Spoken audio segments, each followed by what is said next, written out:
Okay.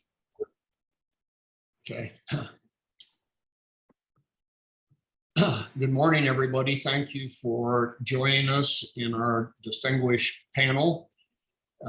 U.S. Congresswoman Melanie Stansbury is acknowledged to be one of the top experts on water law, water policy, and water data in the state and in the region. And she's both the sponsor of the Water Data Act and also has some federal legislation that she is sponsoring. So we're very grateful for her participation and the multiple perspectives and expertise that she brings.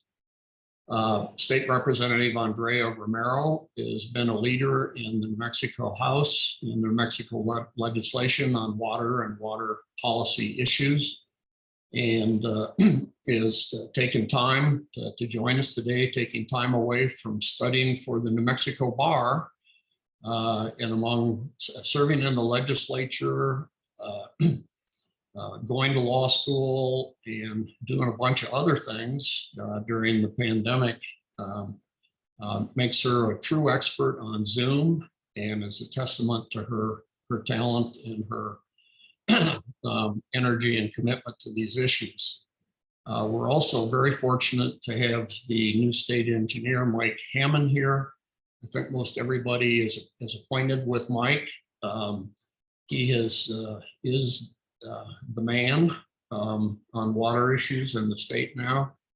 Has probably the most difficult job in state government, which is the Office of State Engineer, where we're looking forward to his leadership on solving some very difficult and untractable problems, heretofore untractable problems. Everybody has gotten the announcement of the meeting. The first two subjects that we're going to talk about are the last two bullet points, which are federal solutions and measuring how much water we have. And I think a good way to start this conversation would be to have Congresswoman Stansbury talk about both federal and state laws and what she's doing, and then have Representative Romero and State Engineer Hamman weigh in. I think it'd be most productive if we could have a conversation about these issues, because we have three very important points of view and a lot of overlapping knowledge. So with that, I would ask Representative Stansbury to give us a summary of what she has done and what she is trying to do at the federal level. All right. Well, good morning, everyone. And thank you, Paul and Beth, for your lovely introductions this morning. It's so nice to be with all of you, especially so many of my friends and fellow water nerds. I am Melanie Stansbury, and I am proud to represent New Mexico's 1st congressional district, which is right in the heart of central New Mexico. It's mostly the Albuquerque metro area and the East Mountains. And I've been honored to serve in this role since last summer, since I was elected to take this seat after Deb Haaland became our nation's first Indigenous Cabinet Secretary of Interior. I'm also excited to be here with two of my dear friends, both Representative Andrea Romero and our amazing state engineer, Mike Hamman, who are also experts in their own right. For those of you that don't know me and my background in water, I've been a water nerd my entire life from the time I was a small child. I actually began my career in water doing random science fair experiments on the Rio Grande, and did my undergraduate in ecology and natural science, worked as a water science educator at the Natural History Museum and schools across the state. I did my graduate research looking at water rights issues in northern New Mexico and how to address multi-generational conflicts over water, especially in our Native and our Acequia communities, and have spent most of my public policy career working at the nexus between science, sustainability, and social justice practice, and in particular around water resources planning. And I think, got my interest in water growing up, digging irrigation ditches, working for my family's irrigation company. So it's been a lifelong passion, interest, and advocation. And so I'm honored to be able to be here to share some thoughts about the work that I've spent my career doing and the work that I'm doing now as your Congresswoman. But just to open things up a little bit, I just want to provide some framing comments.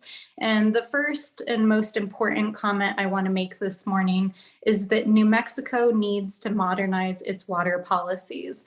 I spent much of my time in the state legislature looking at how we can update New Mexico's water code, which came into being during the territorial period in the early part of our state's existence, and which really reflect 19th century ideas about how water should be used, how it should be allocated, how it should be captured and diverted. And over the last 3 decades in particular, we've seen a major paradigm shift, not only in our understanding of hydrology and the impacts of climate change, but also our understandings around equity, around how we address historical wrongs of the past, how we ensure that our tribes and pueblos have their water needs met, and that we're respecting and supporting the historic water rights of our acequia and land-grant communities in this state. So one of the things that's really important to understand is that our water laws and our bureaucracies and the ways in which we manage water to this day very much reflect the ethos of that turn of the century idea about how to make water useful for commercial development. And much of what the state engineer and our state agencies do, as well as our federal agencies, is still oriented around that.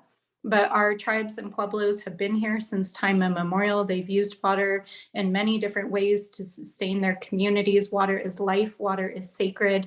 Our traditional Hispano communities have used water for centuries. Our acequias are at the heart and culture of our communities, particularly in northern New Mexico. And of course, for all people who are tied to the land, whether you're a rancher or a farmer or just somebody who loves this landscape, water has meaning to you. So our challenge as we look forward at the impacts of climate change and managing through these severe hydrologic changes that we're seeing with lowered snowpack, diminished river flows, strange weather patterns, atmospheric rivers, disrupted monsoon seasons, is to figure out how do we transform our policies, our institutions, and rebuild our infrastructure in a way that is resilient, that supports those traditional and cultural uses of water, that respects the water rights that exist within our state, and that provides for all of the uses and food security of our state as well. And that is really our challenge and why I'm excited to participate in this forum today. So I spent much of my time, as I said, during my time in the legislature, looking at ways in which we could reform our water code and modernize our water bureaucracy. I traveled throughout the state and held listening sessions and heard in every single corner of the state that there is a strong desire to see water reform here in the state, that people understand that we are challenged to manage water right now and that it is the most important issue that our state faces. In fact, when you look at statewide polling, it polls as significant as other issues like crime and education in our state. So we know it is at the top of everyone's minds. But how to go about it, how to transform the political process and the put into place the legislation and enabling conditions is really the biggest task, and I believe is going to be a generational task for our generation to do, especially with climate change.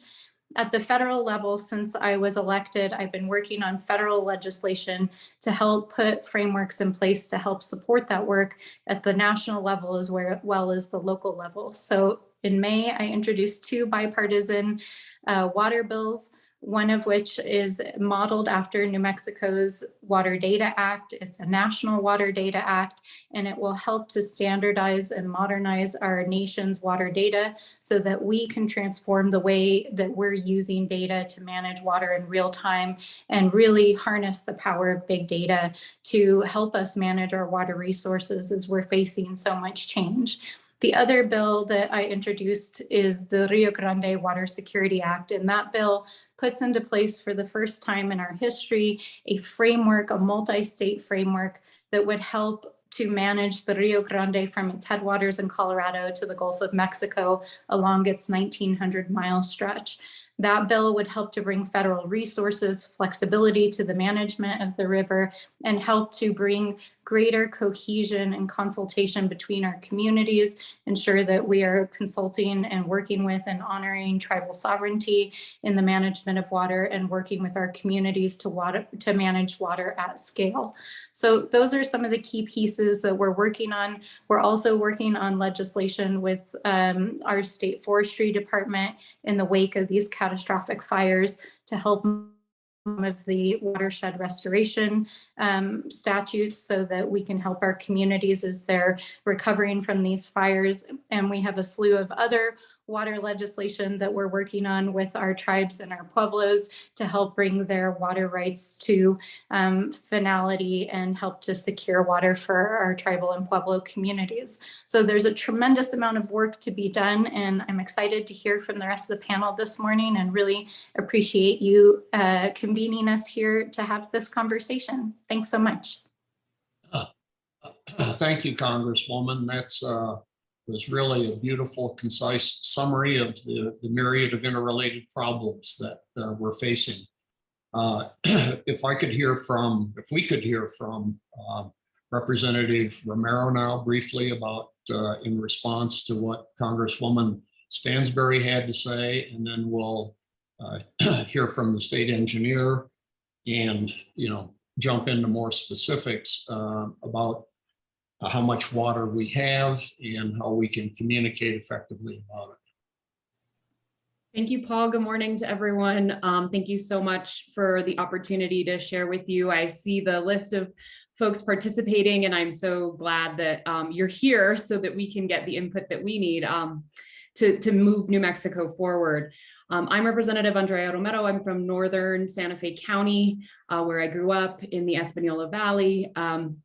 I live in Santa Fe, but represent from basically Santa Fe through the Pojoaque Valley, 4 pueblos, Nambe, Tesuque, San Ildefonso, and excuse me, Nambe and Tesuque, sorry, Pojoaque and San Ildefonso, and all the way into the city of Espanola. So our district is in a unique position where we have everything in New Mexico happening in House District 46. Which means we have the second largest proportion of acequia communities.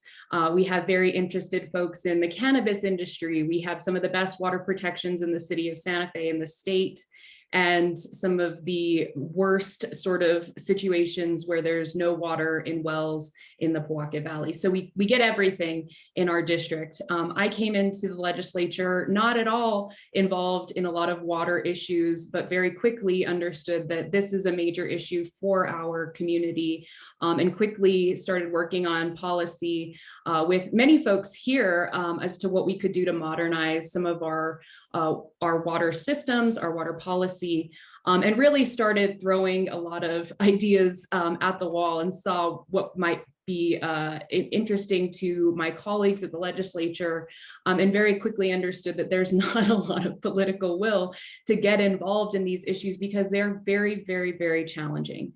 So it really amounts to a lot of grit, a lot of persistence, and really figuring out how to navigate these, the policy that's necessary for us to move forward while we're facing historic drought, historic temperature increases, and a loss of, the water that we used to have when we set the whole system up.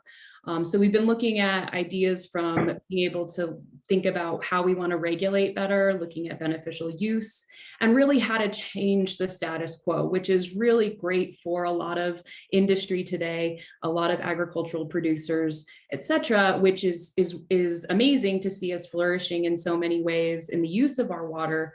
But we know that at the end of the day, it's not always going to be there, and we're seeing less and less of it every single day. So how do we do that moving forward?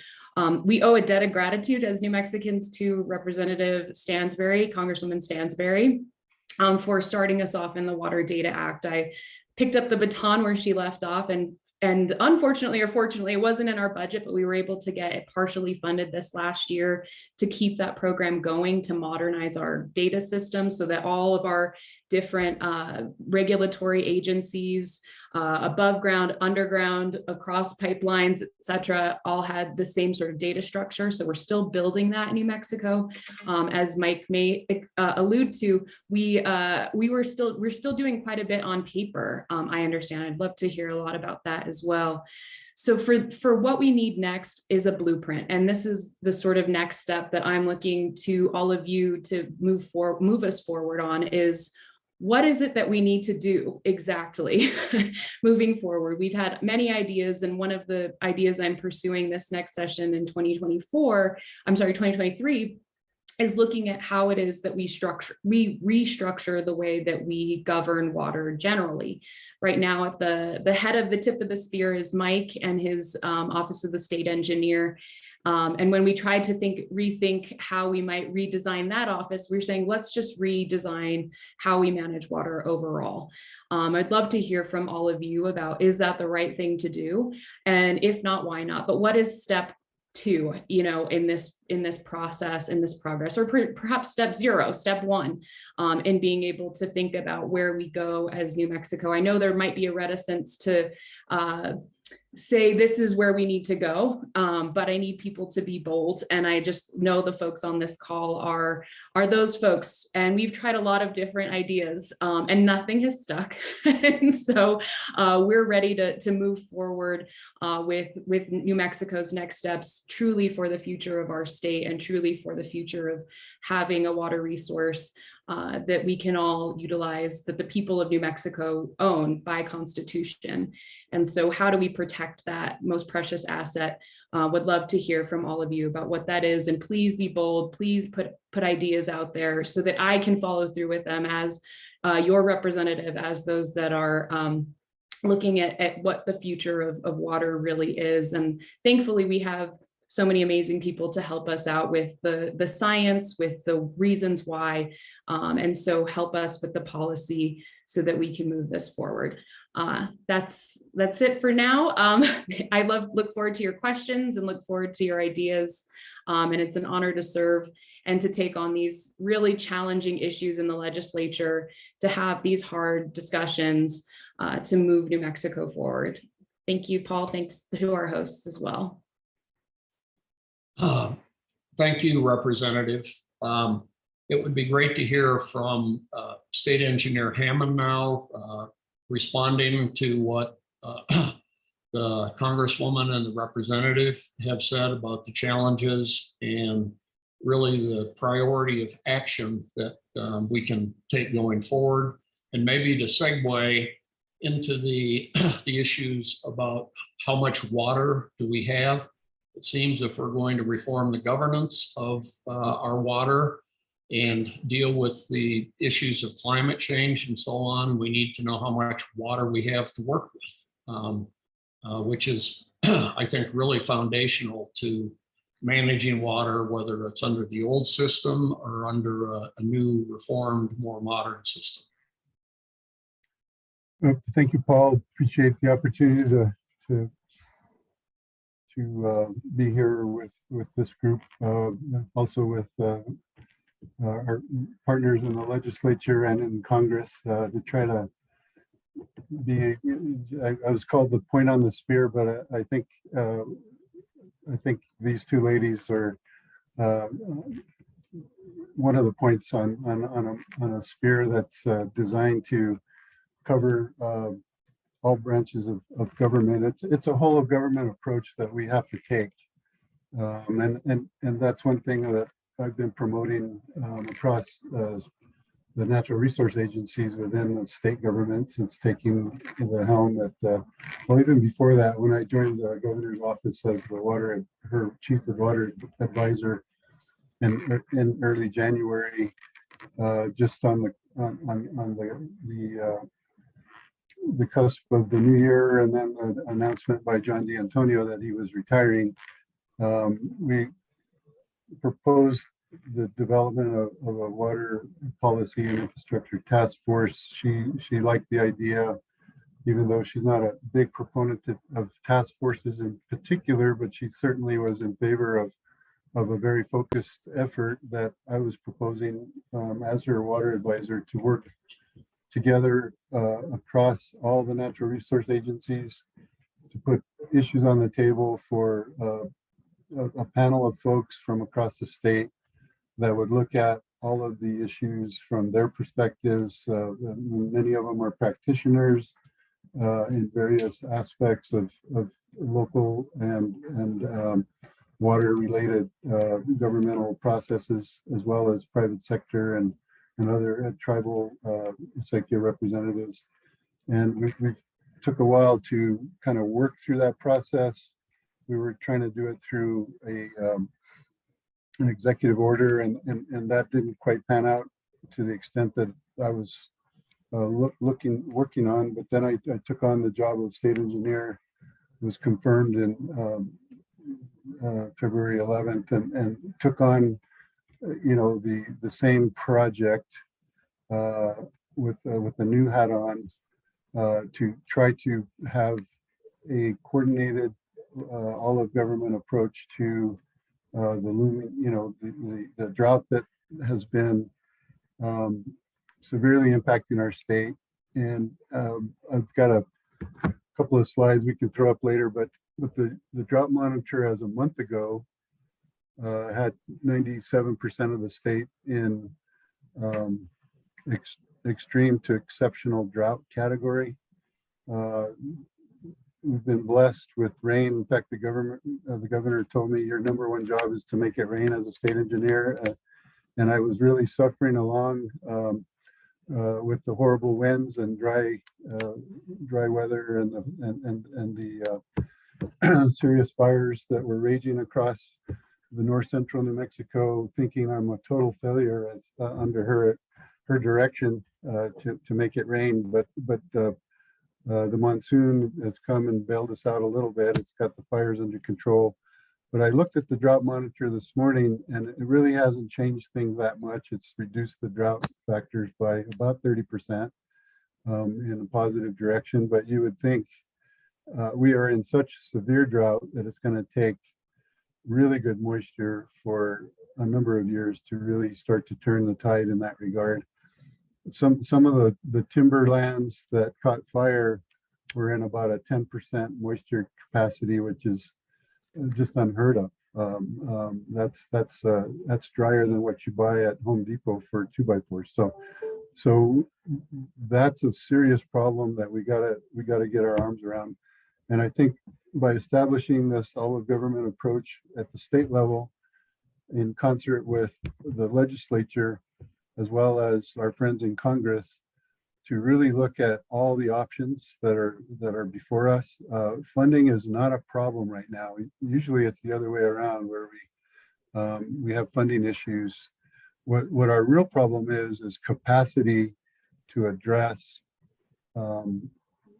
the ability to use this funding appropriately and well-timed and targeted in a manner that fully utilizes the BIL funding, as well as all of the programmatic funding that typically comes through state revolving fund, through EPA, through reclamation, through very many processes, because New Mexico is the number one in another bad category. We're number one and not fully utilizing the available federal dollars that are available to the state, because we've developed this process, or I guess you call it a problem, in a cultural context, that we haven't worked on the capacity of communities and the capacity of our agencies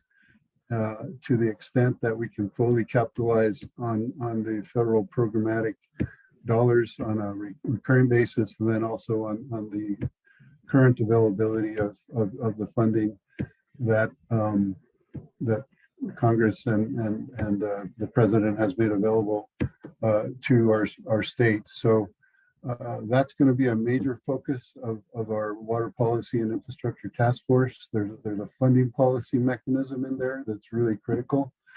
We're going to be working closely with the legislature this coming, well, we already are in the context of the interim committee process, but also as we approach the 60-day session, we want to have recommendations coming forward, both from the governor's 50-year water plan that will be ready for prime time and the public comment in late July, early August.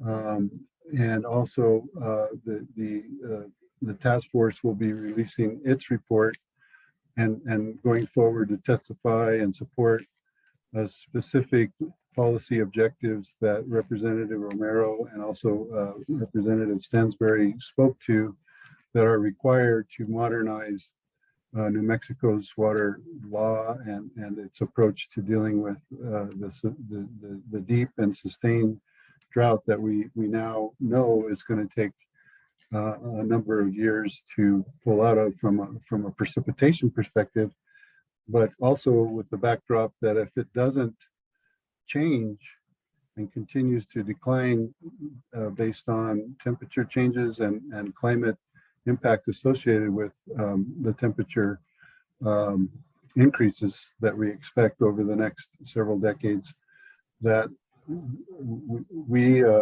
if we haven't capitalized on this moment, and I say this moment being the next 5 to 10 years of completely transforming the way that we manage and develop sustainable and reliable and equitable systems, then shame on us for not taking all of the steps necessary to achieve that. So that's kind of my opening statement there. Okay, thank you very much.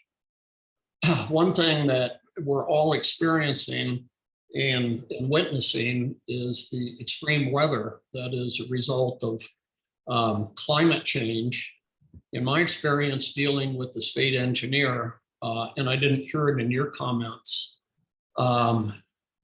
I haven't heard the word climate change. We all know that it's here. We all know that it's a tremendous problem. I think the role of this group is to talk about policy solutions and specific ideas on how we can build resilience into the system.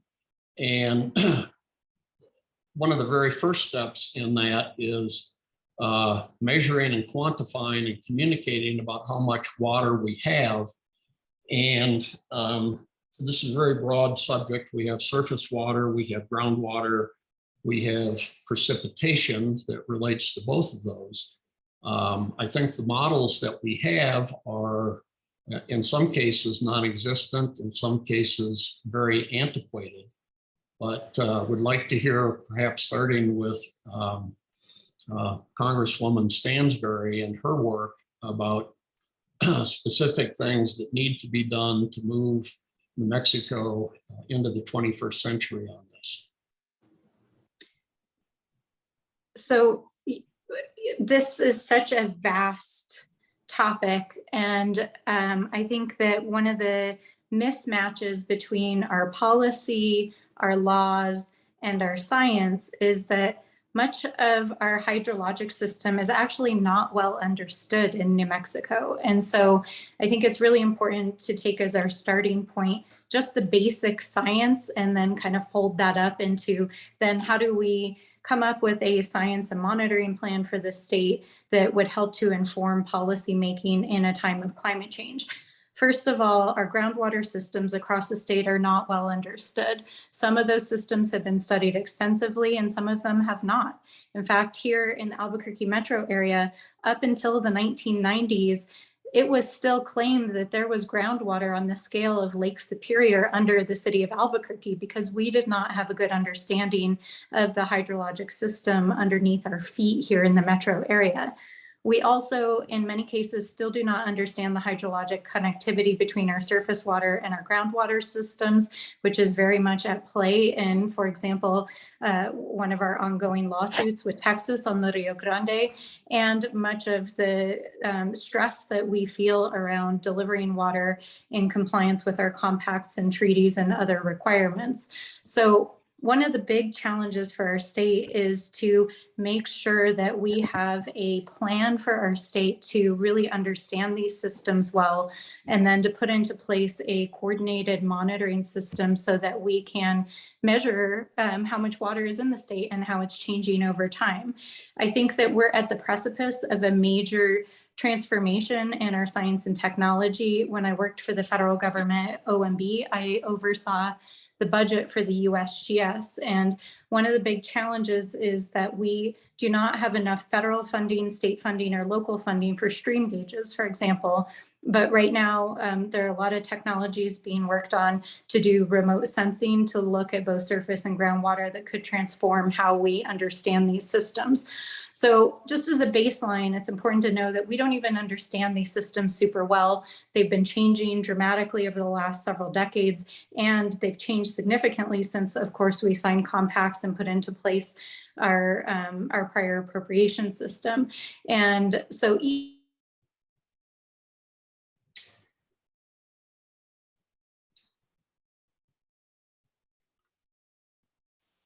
might be a bad time to talk about broadband infrastructure as well. I think Congresswoman. the hydrologic sphere. Oh, you paused for a sec, Congresswoman. Right when you were talking about technology, you froze. Oh, okay. Am I back? Yes, you are. Oh my gosh. Okay. Well, clearly my technology is not working well. So what I was saying is that I believe that we're right at the precipice of a major technological revolution in terms of being able to use remote sensing and other forms of technology to understand our hydrologic system. But those haven't come to fruition yet. So there are parts of our state that are completely unknown in terms of the water supply. The second piece is really important, which is understanding how climate change is impacting those systems and how it's likely to impact those systems over the coming decades. Right now, the Bureau of Reclamation with the USGS, the state, and tribal and local partners is conducting a basin study of the Upper Rio Grande. That study is designed to downscale global circulation models for climate change to the Rio Grande to understand how changing climatic and weather patterns, hydrology, flows, vegetation will all be impacted by climate change over the coming years and under different carbon scenarios. And there's a lot of questions because if we do not take climate action at a global level over the coming years, we will see much more severe impacts to snowpack, lessening flow, and changing weather weirding. But it's really important that those models get developed and that we use those models in doing water resources planning. The third aspect of this is what Mike touched on, and what is really important is that the state is now beginning the process of undertaking comprehensive water resources planning. Historically, our state has not done that. Other states do. We need a comprehensive water resources plan for the state that really looks at the entire picture of our entire water resources, that plans for our infrastructure, that plans for the allocation, that respects those historic uses and water rights, and that we fit our policy regime to the realities of what is actually on the ground. So there's actually a lot of work ahead of us in terms of doing the science, monitoring, and modeling in order to inform our policy making. So we're at this sort of strange moment where we have to simultaneously manage through a crisis with very little information, which I would say we are extraordinarily fortunate to have Mike Hamman at the helm at this moment, because we need experienced water managers who are collaborative to get us through this crisis. But we have to be investing in all of that monitoring, that science, that modeling, and planning to make sure that over the long term, we have a sustainable plan. This is a question that I would like to direct to the state engineer and to Representative Romero. and it revolves around climate change. My experience working with the state engineer's office is that climate change has never been a consideration in any of the administration of the waters of New Mexico. And New Mexico is a trustee of the waters which are owned by the people. Representative Romero introduced a bill that sought to have climate change interjected as a consideration that needed to be taken into account in the administration of the state's waters. The state engineer opposed that, said it wasn't necessary. So I guess I would like to hear from the state engineer whether that position has changed. If so, how, and hear from Representative Romero about her perspective on what needs to happen and where that fits into reform of the 19th century era water code.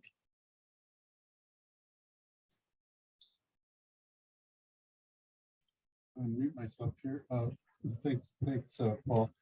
The surface water is essentially over appropriated in just about every basin in the state.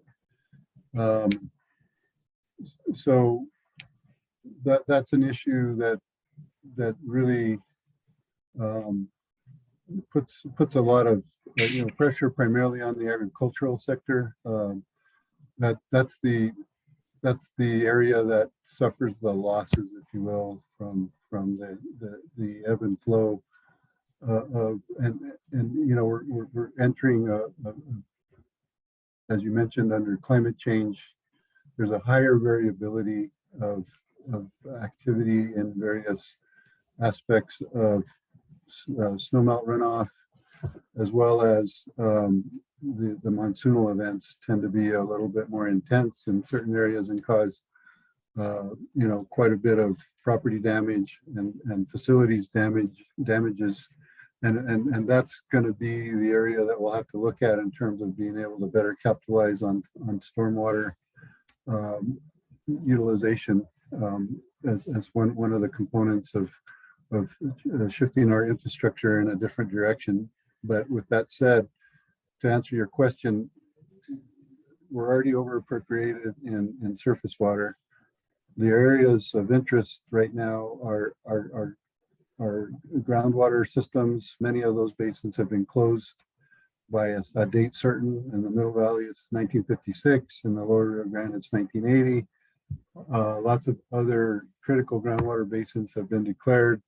And when that happens, people are required to come in and submit a permit for future for appropriations of those groundwater systems. And you're right, climate change in and of itself is not utilized as a criteria for issuing permits for groundwater because it's not well known, at least in this point in time, about how climate change would ultimately impact. What we look at in new appropriations of groundwater are the impacts of that particular pumping on adjacent groundwater permits and the aquifer as a whole. And those are, many of the aquifers are modeled, some better than others, as Representative Stansbury mentioned earlier. But that's the area of where appropriations are occurring, because water really is only being changed for point of diversion and use. Though that's the only thing occurring in surface water activities at the moment. And you could argue that that process needs to be updated from a water supply perspective. And I believe that the governor's 50-year water plan that the Interstate Stream Commission is putting together is developing a suite of recommendations to address climate change as we have already experienced it to date. I think we've seen a 2 to 3 degree Fahrenheit change since the 80s already, and it's had a marked impact on depletions as a result of that temperature increase, and we expect it to do that same clip, if you will, that same degree of depletions increase will occur probably by a 2-degree per decade process based on our scientific component of called the leap ahead analysis. So that's an area that has to be looked at, certainly. And as far as the groundwater appropriation side, further assessment has to be addressed in terms of the viability and sustainability of those aquifers. And we're already looking at some of that, and we're in litigation actually in Texas v. New Mexico over that same issue in the Mesilla, Bolson, in the Las Cruces area. So in some cases, litigation drives decision making, which is not the preferred route, but also better planning that Representative Stansbury and Representative Romero are pushing and striving for at both the federal and state levels. And that's a high priority on my list as well. Representative Romero, if you could address your approach to that legislatively, and also related to that, I think, is the commodification or speculation in water and how that relates to future projections of available water as affected by climate change. Yeah, thanks for the question, Paul. It's I think indicative of where we are in what we're trying to build from, what we do know, where we are in already having exacerbated climate issues, and then thinking about the future where we're saying we have the data, we can make better decisions, is what's the sweet spot right now with the information that we have, knowing that we've already overstretched our above ground water. We're, having to sort of go into crisis mode with our below ground water. And so, what is the best sort of way of doing that? And right now, because the lobby for industry, for those that want the status quo to remain is so strong, it's really hard for us to find that middle ground for protecting our resource today, given the fact that it's so advantageous to continue that and to know that we want to grow as a state economically. We want to be able to move things forward. And yet we don't have the resources necessary, and we don't even know really what we're giving away or perhaps permitting without having that data, that information. So from a policy perspective, the approach was insert the idea that climate change is a factor in being able to issue a permit. But again, if the agency doesn't have the agency to investigate what that really means, as far as what it is that we're wrapping our heads and arms around when we're putting those policies in place, we have to be really clear about what we mean when we're talking about climate change. And again, like Melanie said, Congresswoman said, this is such a huge issue to wrap around, to be able to give that sort of opportunity for our regulatory agencies to do that much of what they're doing is regulatory in nature, in which case, what is legislative, what should we be inputting from a policy perspective that they can, adopt and adapt from, that's very clear, that shows that conservation is key right now. We need to get a handle on what our resources are. An all-out ban isn't really acceptable to the future of our state when we're talking about issuing water rights, because we're still, we're a capitalist nation. We have to be able to grow. We have a housing shortage. We have hunger needs. We have so many other issues that are dependent upon water. What can we do? So some of the forward thinking of doing that is how we, take this moment and move forward. Think about what we did with cannabis. We made it essential, and which the industry is having a big struggle with, that you had to have a secured water right on the books before you could get a permit and license to be able to grow cannabis. You had to have that water right on the record. Well, that's made it really difficult for new producers to have to show that they have this, when the expense of getting something or being able to show and tell that is a huge hurdle for new producers. However, forward thinking, we wanted to make sure that was, the way we wanted to grow new industries in the state. So those are some of the mechanisms that are in place to sort of think about what we can do. But at this point, without the data solidified and without the sort of knowledge of what is it that we can do to help provide the information for these agencies, is where we are from a policy perspective about what it is that we can do to make this move forward. So that's the challenge for all of us, I think, in being like, what's the sweet spot for how it is that we create that policy that makes sense. David Gutzler at UNM, I think everybody is familiar with David's work. He has done some tremendous work about quantifying and projecting what's happening in the southwestern North America, if you will, and into northern Mexico. And the science is making it increasingly reliable to project within a range what's going to happen to our water resources and temperatures. And trying to get more specific on this question, how can this be brought into the administration of the water code when there are, in some instances, 40-year projections required under existing law and existing administrative practice? And how is this being factored into the models that are being developed? And if it's not, why not? So that's a friendly question to everybody.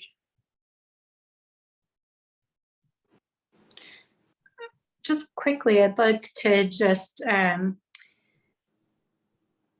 think one of the things that I think is really helpful to do is to try to like zoom out of the current paradigm.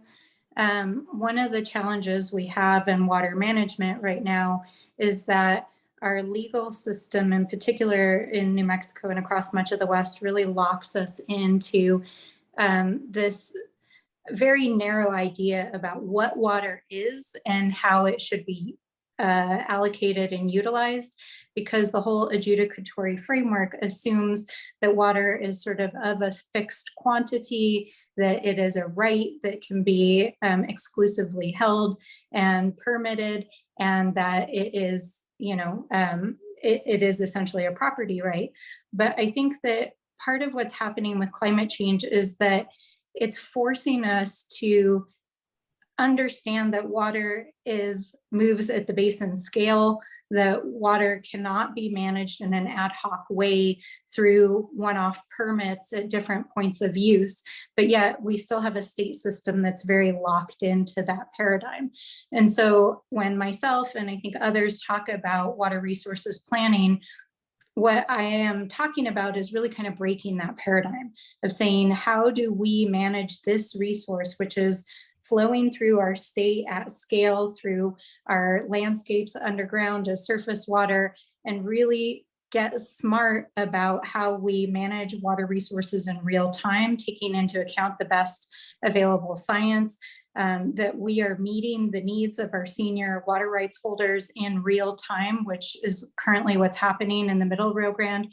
For example, our pueblos, which have prior and paramount rights, are getting their water needs met because it's required. And we know that our farmers are unfortunately not going to, because they're more junior water rights holders.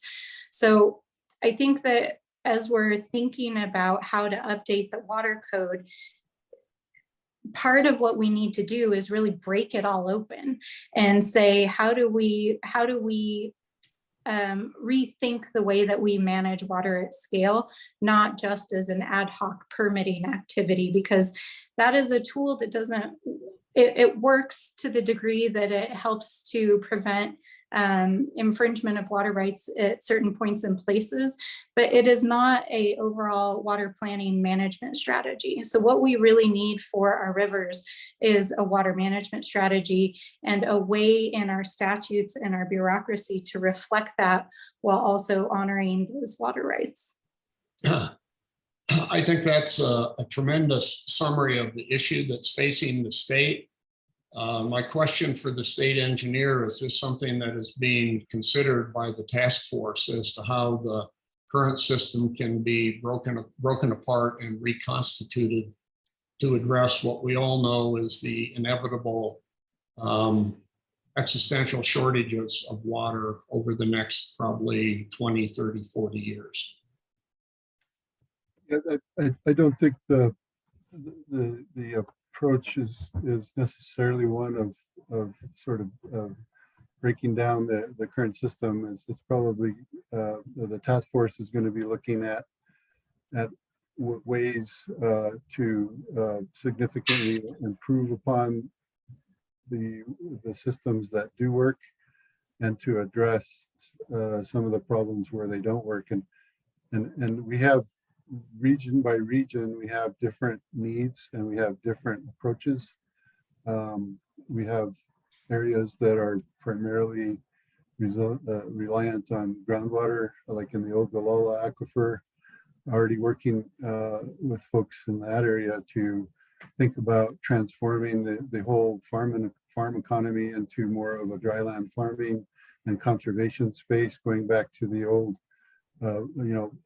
wild prairie conservation strategy in areas that make sense, and where farmers are willing to participate in that approach, and wean people off of the aquifer, because it's basically going to be pumped to extinction if we don't change in that area. We have on the Pecos, we have a different set of problems. In the Gila, I think we had a 5% runoff this year in the Gila. So those are that we're going to be focusing. State water law tends to be one size fits all, but we do have current abilities under district specific regulations and approaches that has not been well developed yet. We haven't given some of the existing rules and flexibilities that the state engineer currently enjoys. We haven't taken those to the limit and to the full extent of their capability. And so we want to look at all of those opportunities and make specific recommendations about even the organization of the state engineer's office. That's going to be reviewed as well by the task force. So there's very specific things we're going to look at, but we're not necessarily going to be, upending the current system yet. I mean, I'm not saying it doesn't need to be done, but that's not the charge of the task force, particularly under the short time frame that they are going to be formed, and their charge of making specific recommendations for this coming legislative session. And if it works the way that I envision, then it's possible that this task force could live on, but their charge is to be specific to preparing for this coming session. Following up on this is a question for Representative Romero. Under the existing administration of the state engineer's office, there is a requirement in any water action that's taken, whether it be a transfer of a place of beneficial use or groundwater appropriation, change of a beneficial use, that there be a public interest be satisfied. Currently and historically,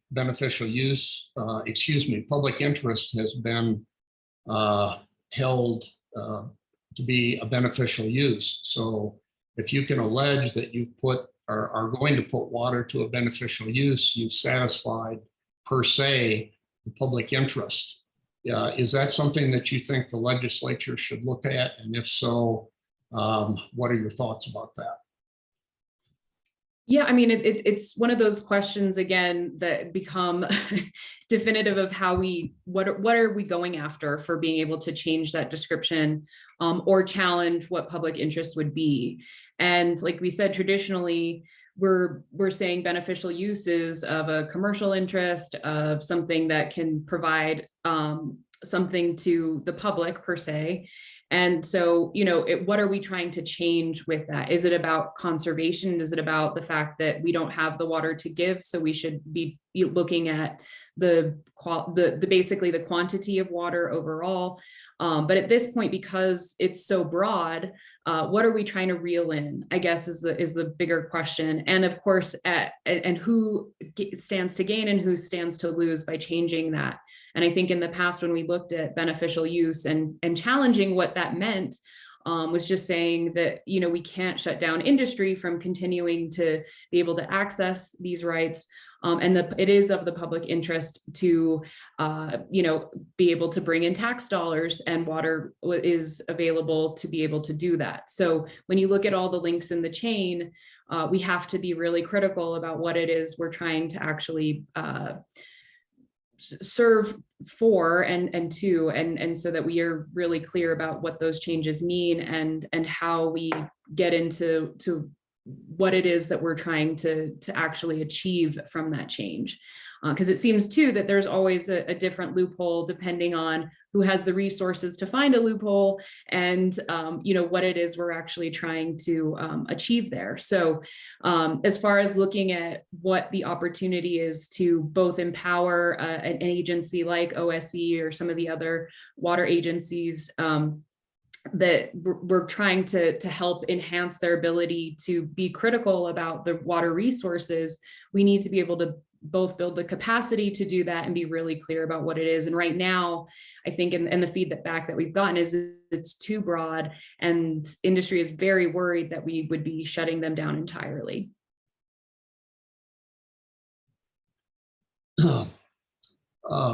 Congresswoman Stansbury, do you have any thoughts on that about public interest, and particularly as it pertains to equity in the cultural values of the state of New Mexico, and the property rights that the indigenous water rights enjoy in terms of their priority?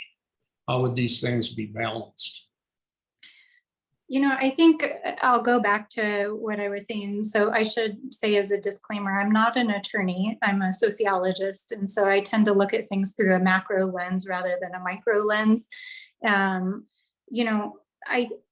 guess I would describe efforts to try to change internal concepts within our existing water code as rearranging chairs on the deck of the Titanic. The political will that it takes to get any legislation passed in the New Mexico State Legislature on water is massive. The interests affect everyone in the state. And so if we're going to undertake water resources reform in our state, I encourage everyone to think big and not think micro. Think about, how do we modernize these bureaucracies? How do we modernize the code? How do we overhaul the system so that it reflects modern science, modern values, and respects our traditional uses? And put into place definitions, not just for beneficial use and public interest and all of these things that get examined in the courtroom every day, but really concepts that embody these modern concepts of water resources management. So I agree with the commentary, but I think the reality, the political reality of modernizing our water code will require such a significant political effort that we might as well do everything we can to overhaul the entire code. I'm in agreement. Just to be very clear, it's to do these sort of one-offs is really challenging generally. So again, when we think about the policy, rather than, we have to think big picture, because the one-offs in New Mexico today have still not worked. And not just to say that, is that I think the will is there, even based on this group, that there could be a larger push for water reform overall, rather than, get into the places where it's just a small thing that we could do, but really see what it is that we have to change overall. And I'll just add one other kind of piece to this, partly because I have to hop off here in a minute.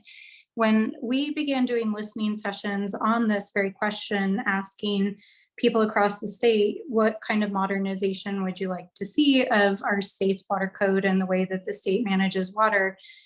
We overwhelmingly heard that the system is broken. We need to really change the way in which the entire thing is constructed. And like I said, there was a strong interest across all different stakeholders to do that. And the model that I think is a potential good model for us in the water realm is what happened in the criminal justice code that culminated a couple of years ago in 3 major overhauls of the criminal justice code in the state legislature. They put together an interim committee and then had multiple bipartisan forums in which they discussed how to standardize and modernize the criminal justice code. And of course, various policies have been brought forward to modernize and transform it. And over the course of a decade, a lot of consensus was built on a bipartisan basis. And in 2019, 20, and 21, the legislature massively overhauled the code.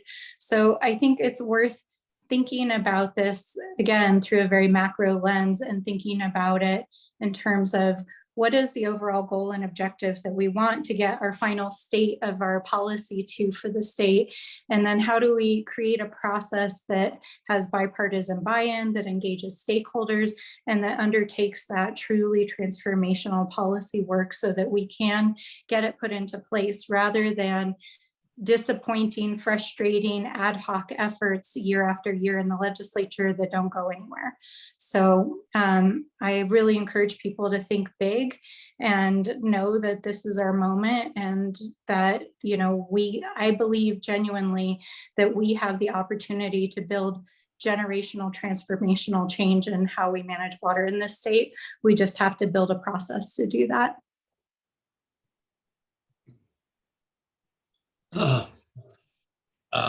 Thank you for that summation.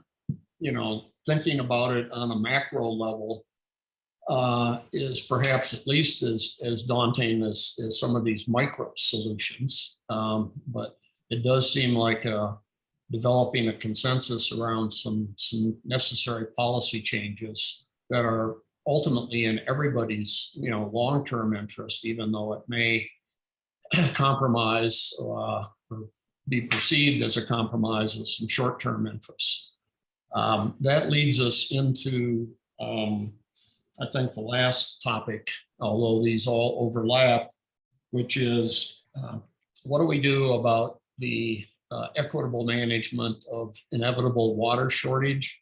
I know we have a system in place now at the state engineer's office for a cooperative working out of some of these things on a regional basis. But assuming, and I think the science would tell us this, at some point we're going to be where water becomes, you know, an existential problem for some people in some areas. And how do we deal with that to make sure that everybody gets something?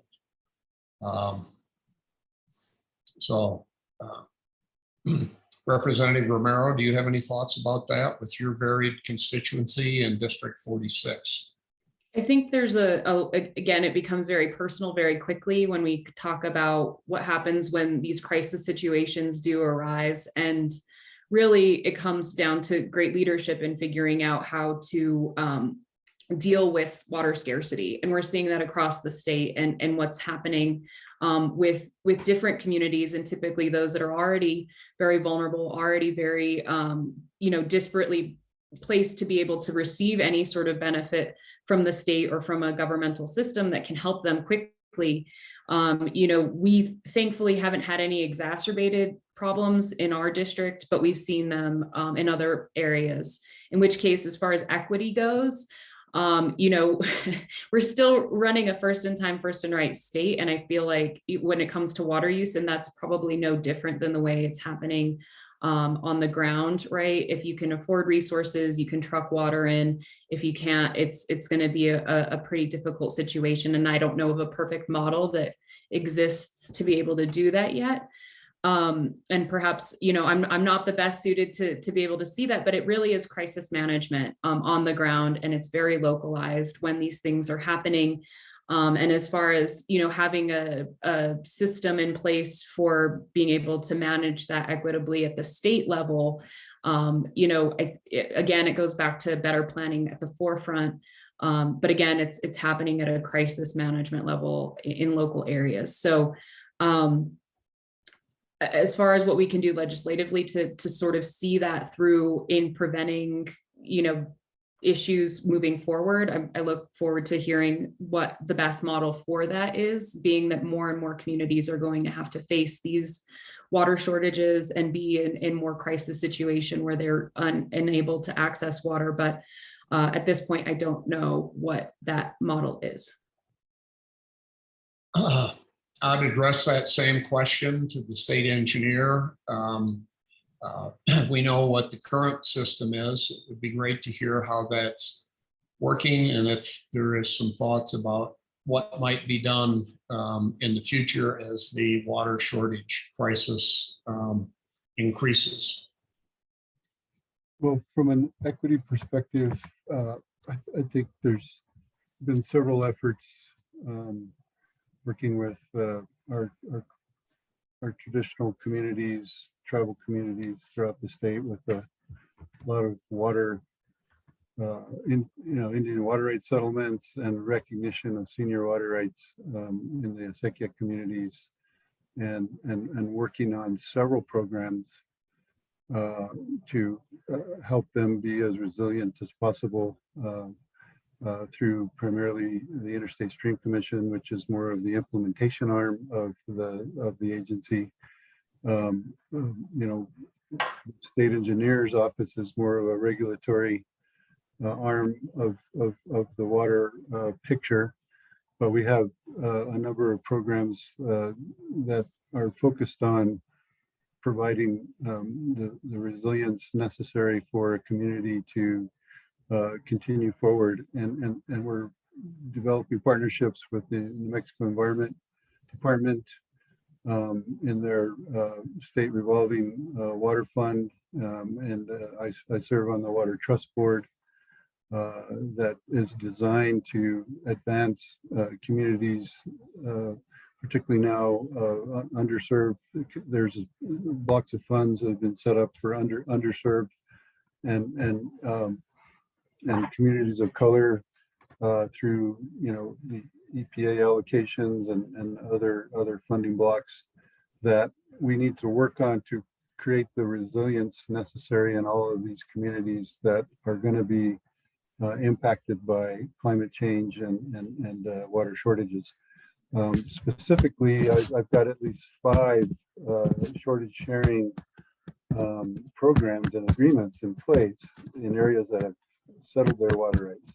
We also have 2 new Indian water rights settlements that don't only affect the tribal communities, but affect all the local acequias and in some cases cities or towns within that settlement area. And all of them are going to require optimizing the groundwater and surface water together to create the sustainable, resilient model with climate change and temperature increases as a backdrop.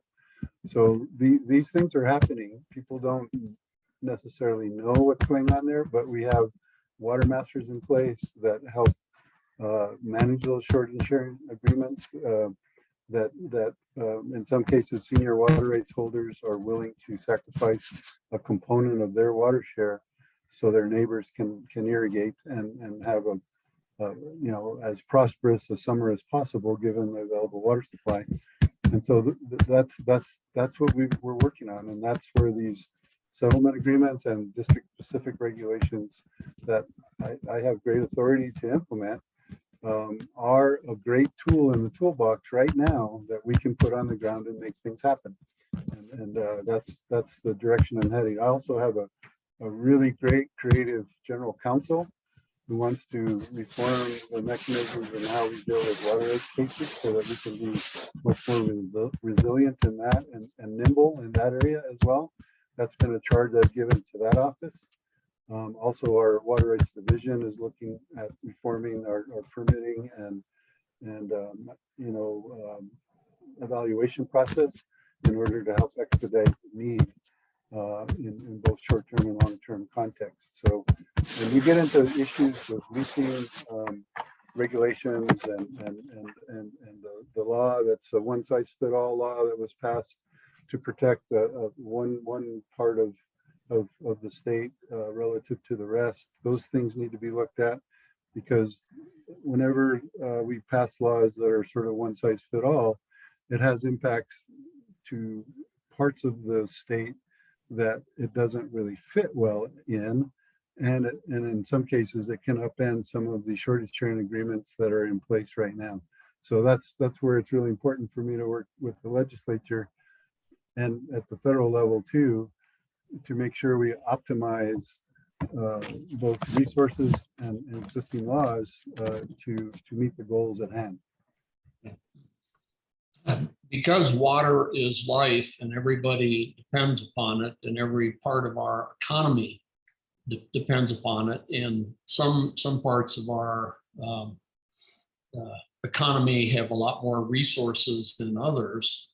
And because of the complexity and the technical aspect of water administration, a lot of folks who are being affected don't have the resources to really play effectively in the game. It's, to use a metaphor. Is there any thought, or what do people think about creating a fund, to help various communities, such as some of the acequia communities, such as some of the rural communities, and indigenous communities, to give them more resources for experts and lawyers and advocates to make the system, that negotiation system, operate more effectively? That would be politically loaded, I think. Well, I'm happy to discuss, because we did in 2019 secure a $2.5 million fund for the acequia communities for planning, for designing, for inputting infrastructure generally. I can't say that was a truly uphill battle, because everybody was on board, I think, with what needed to be done. The question always is, where is the money going to come from? And, there's a lot of political will to look at infrastructure funding, look at long-term funding for water generally, but where is it going to come from? So as far as, being able to say that we were able to do that, it's still not enough for the amount of money that we need to actually do anything properly. So a lot of it is sort of these Band-Aids that we're continuing to put on systems and situations where there's not enough to be able to go around for the need. That said too, we're talking about, again, one-off situations where these tiny acequias are trying to navigate, all of these state forms, all of these sort of legal jargony things that they have to hire a lawyer in order to fill out a form. They have to have an advocate in order to figure out the process, et cetera, et cetera. So a lot of that ends up taking a lot of time and actually at a greater expense perhaps than making the process really straightforward. So, how are we helping navigate those situations as well when the funding is available is another situation we're in. That said, just, we've been able to do it, but they're micro responses to the bigger problems. This is a question for the state engineer, following up on Representative Romero. Lots of times just throwing money at a problem doesn't help solve the problem. We're talking about a capacity and an expertise constraints at the state engineer's office. Is there some reform of the state personnel rules to be able to pay technical people more money to compete with the private sector? Or how would you approach that, both in terms of how much money do you need, how quickly can you spend it effectively to address these problems? There's layers in that question, because staffing is an issue right now. It was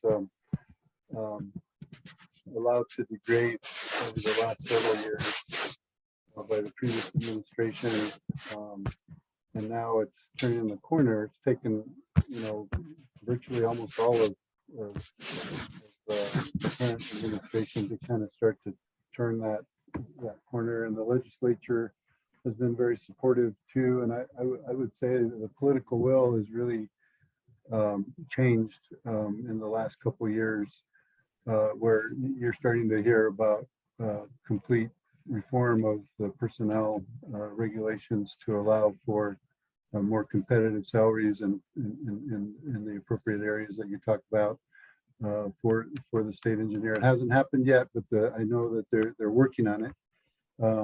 And we've reduced our vacancy rate to some degree, but recruiting and hiring is very difficult right now for a lot of reasons. There's a lot of competition out in the private sector and other areas that pay better than the state.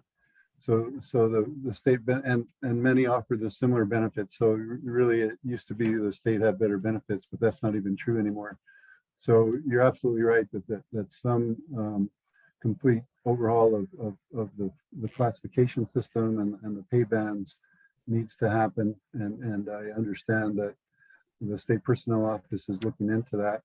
We've been able to do a pretty good job since I got on board of pushing in pay band increases and various things with some of our vacancy savings, but we're still overall, we're still 20% vacancy rate, even with our best efforts of recruitment in key areas. So it's not just a question of money, it's a question of available talent and sort of that succession planning, you know, where you're working with universities and you're doing everything that you can to recruit people into the agency, and we're trying to do that, but it's very challenging right now. The COVID environment really changed a lot of people's thinking. There's a lot of early retirements. You know, people, we've been able to keep some people available to us through contract. So, but that can only get you so far. So we gotta build our team from within instead of paying contractors to do the work, because then you don't gain that experience, you lose it to the contractor really. So we're working on all that. Yeah. Thank you. I have Representative Stansbury had to sign off. She stayed with us longer than she said she could, and we're very grateful for that. I just want to read her closing remark.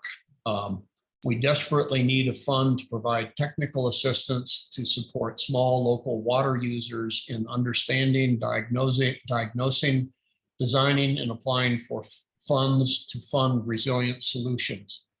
Hundreds of communities in New Mexico need support. The state does not have the infrastructure to support that. It is especially crucial with federal funds coming down. So I guess I would toss that out as a question to both Representative Romero and the state engineer. How do we do that? That's going to be one of the major efforts of the task force, working with the New Mexico Finance Authority, the New Mexico Environment Department, and all our other natural resource agencies and DFA and others, is to come forward with a comprehensive recommendation about how we utilize our oil and gas largesse right now, instead of trying to push it through in capital outlay projects that are already stacked up behind us because of our internal capacity problems and contractor problems and engineering shortages and things like that going on right now. Supply chain issues too, you add them all together, and we're trying to push a 2-inch rope through a pinhole with the existing funding, capital outlay that we have in the bank already, ready to go out. It's just stacked up, it can't go anywhere. So why would we add more capital outlay projects on top of an already overstressed situation? So what we're advocating for, and this is for Representative Romero to consider with her fellow legislators, is instead of doing more capital outlay, let's set up a reserve fund to allow for what we already have in the pipeline to work its way through, and to build this capacity that Representative Stansbury says is so important. And I see it out there. I've been in this business forever, and I see these local communities that can't even manage a federal grant. It's just impossible for them. to provide that support and have the cost share requirements for all of the federal money that's going to be in the pipeline for the next 5 to 10 years. So if we can get the legislature to think about reserve funds for that purpose, to allow for the instability of the system right now to kind of settle down, and then start getting this money out on the ground where it's really necessary. Meanwhile, we're building capacity at the local levels and within the state itself to make this all happen. And that's the only way I see us to fully capitalize on the federal dollars in the pipeline. Well, there's that old saying that whiskey is for drinking and water is for fighting over. Perhaps this is a time for everybody that's on this call, most of whom probably have somewhat divergent interests, to find a way to come around and support, some legislation like this that could, share the funds to give everybody more capacity to work towards a common solution. Representative Romero, is there anything in the works along those lines? Is that an area where there could be some cooperation with the state engineer and other parts of the state bureaucracy? I can't say there's anything in the works yet, because this is part of that discussion, I think, for what could be in the works. But we've definitely done different sort of versions of being able to hire grant writers, hire capacity builders that can help out in the community, that basically say, we're here to be able to try to leverage the different financial opportunities that exist. But as far as those folks being in place today, that's really not the case. So, are they out in community? How did they function? We have to be able to design and designate all of that, in particular for the outreach portion, and cultivating the right sort of audience for that.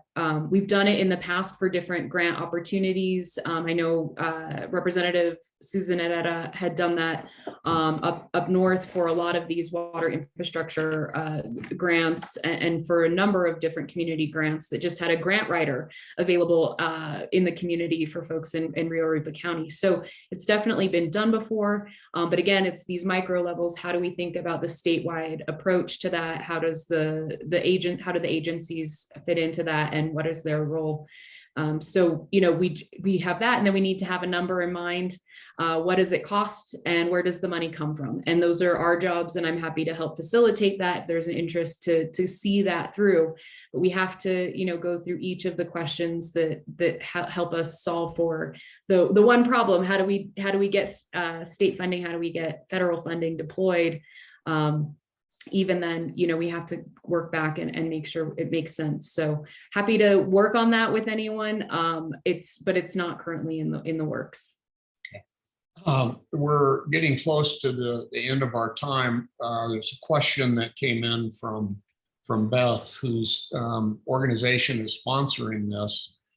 How do we enforce the monitoring of groundwater at the local levels where meters need to be installed on wells and reported to the local entities? And I think that goes to this notion of empowering the communities that are political subdivisions of the state that are affected, and giving them, a better seat at the table.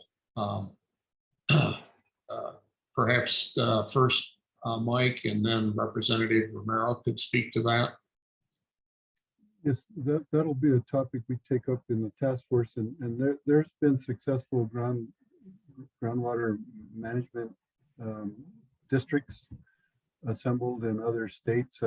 Texas kind of runs on that model. There's other places that have put those together as kind of a subdivision of the state that can be a multi-community and mutual domestic kind of a plan.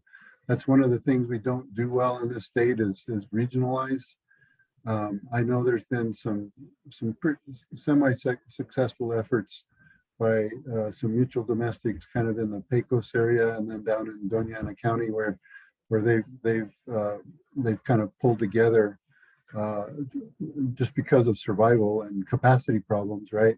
So if you have a better rate base among a regional group, instead of all these little tiny mutual domestics and communities trying to do it by themselves. That's kind of a model of the New Mexico Rural Water Association, to try to, hire one well-qualified specialist for water treatment, an operator to rove through all of these small community systems instead of each one having to hire their own, and also pool their maintenance funds and all that kind of stuff. That's the kind of stuff we really got to do. That's the kind of stuff the state needs to fund to get it up and running, so that we can get people on a level playing field together. And then if they have enough of a rate base to survive going forward, then it's you're teaching a man to fish, not giving the man a fish, so to speak, or a person. So that's really the kind of model that we got to transform to in our infrastructure and in our community groundwater management programs. Representative Romero, we're getting very close to the end. I just got a heads up or the hook from Beth.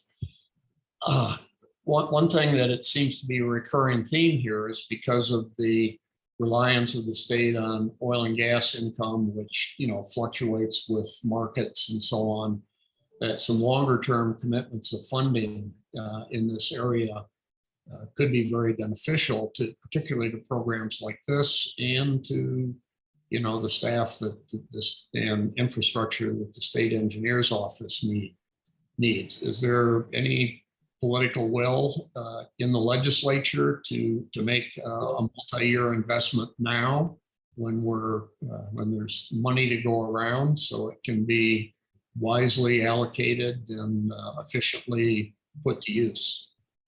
I think so. And I think, I don't sit on the Legislative Finance Committee in the interim, but everybody's really interested when there's new revenue involved. I know I'm following, for instance, the cannabis revenues that have come in hope that we can deploy them when we do have new revenue. But that said, it really takes sort of that lens of folks following the money and being able to look at, okay, what are we doing with this? It always ends up getting spent. The question is, where is it being directed to, and how we can do that, so that, just gives me the heads up that we need to be looking at that for deployment as to water resources. The question is where and how much, and what investment are we making? And there are a lot of leveraged funds right now with our infrastructure funds. So the question is, what do we get when we put it forth to leverage those the water infrastructure opportunity? So each of those buckets that exist for funding, we need to identify, and then we can, try to work out, let's speak to appropriations and get it into the budget. So many steps involved, but with the historic funding coming in, it should absolutely be the message to send to everyone that sits on finance committees or in charge of our budget, with such as Chairwoman Patty Lundstrom, who's there every single day working on these issues, that water is a priority. And so, but we need to be able to say, this is where the priority stands and what it is we need to invest in. And all of us should be singing from that same hymnal. The question is, what does it say? And I'm really interested to see what folks think. And again, that comprehensive plan, that 50-year water plan and infrastructure needs that I have identified as what we need to be targeting. So I look forward to seeing what that is and at what cost, and directing our budget toward that direction. I want to thank everybody who's participated today, especially the panelists, and thank everybody for the opportunity personally to participate. I'd like Beth as the sponsor of this program, and Ken Hughes, who really put this together. If you have any concluding remarks, Beth, I think they'd be much appreciated. Yeah, I just want to thank, as you did, Representative Romero, Congresswoman Stansbury, State Engineer Hamman, and particularly you, Paul, for putting together just a wonderful issues roundtable around such an important issue. Also, big thanks to Ken Hughes, who puts together our roundtables with lots of thought and consideration, and to you, our audience, for participating in this. I'd like you to know that the roundtable, the recording will be posted on the coalition website. We will also have a brief summary of the conversation that took place. And I see this as a roundtable that will be continuing. I mean, a lot of challenges were presented, a lot of ideas about potential solutions, but I think this is an ongoing conversation. And also, please note that we have roundtable discussions and webinars on other topics as well. They will be posted to our website. Thank you again so much for a very instructive roundtable.